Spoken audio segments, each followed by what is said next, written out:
Hello guys, കുറേ നാളായി Hamdan ചൊന്ന് ബീച്ചിക്ക് പോയി പോവനേ എത്തിയിട്ട് ബീച്ചിക്ക്. അപ്പോൾ ദാ ഇന്ന് ഫൈനലി ബീച്ചിക്ക് പോകാൻ പ്ലാനാക്കി. എന്നിട്ട് ഓൻ്റെ ചില്ലതേ ഓർമ്മ ഉള്ളൂ. എല്ലാ പോരലുള്ള ചട്ടിപ്പാത്ര കയ്യിൽ പിടിച്ച് നടക്കുന്നു. ദാ ബീച്ചിക്ക് എത്തോളും അതിന് തന്നിട്ടേ ഇല്ല. ഫൈനലി നമ്മൾ ബീച്ചിക്ക് എത്തി ഗായ്സ്. അവിടെ ഇരുന്നിട്ട് നമ്മൾ കുറച്ച് കാറ്റെല്ലാം കൊണ്ടിട്ട് ദാ ഓൻ്റെ പണി സ്റ്റാർട്ടാക്കി കളിച്ചുകൊണ്ടുണ്ട്. ബീച്ചിക്ക് വന്നിട്ട് എങ്ങനെ തണ്ണി ചവിട്ടാതെ വരുന്നല്ലേ. അങ്ങനെ തണ്ണിലെല്ലാം കുറച്ച് നേരം കളിച്ചിട്ട് നമ്മൾ അവിടെ തന്നെ ഇരുന്ന് ഈ ബീച്ചിക്ക് വന്നെങ്കിൽ നമ്മളെ മൈൻഡെല്ലാം ഒന്ന് റിലാക്സ് ആകുന്നല്ലേ. നല്ല ഫ്രഷ് എയറും നല്ലൊരു ആംബിയൻസും നമ്മളെ മൈൻഡെല്ലാം ഒന്ന് ഫ്രീ ആകുന്നു.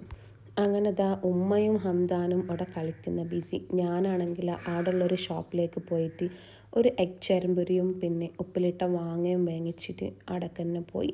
അതെല്ലാം തിന്നിട്ട് ലാസ്റ്റ് നമ്മൾ ലേറ്റായി എന്ന് പറഞ്ഞിട്ട് ഔത്തൊക്കെ പോന്നു. ഇതാ ഓനാണെങ്കിൽ താഴെ കീന്നേ ഇല്ല. അറ്റ് ലാസ്റ്റ് നമ്മൾ വീട്ടിലേക്ക് പോകുന്നപ്പോൾ okay bye, thank you for watching my vlog.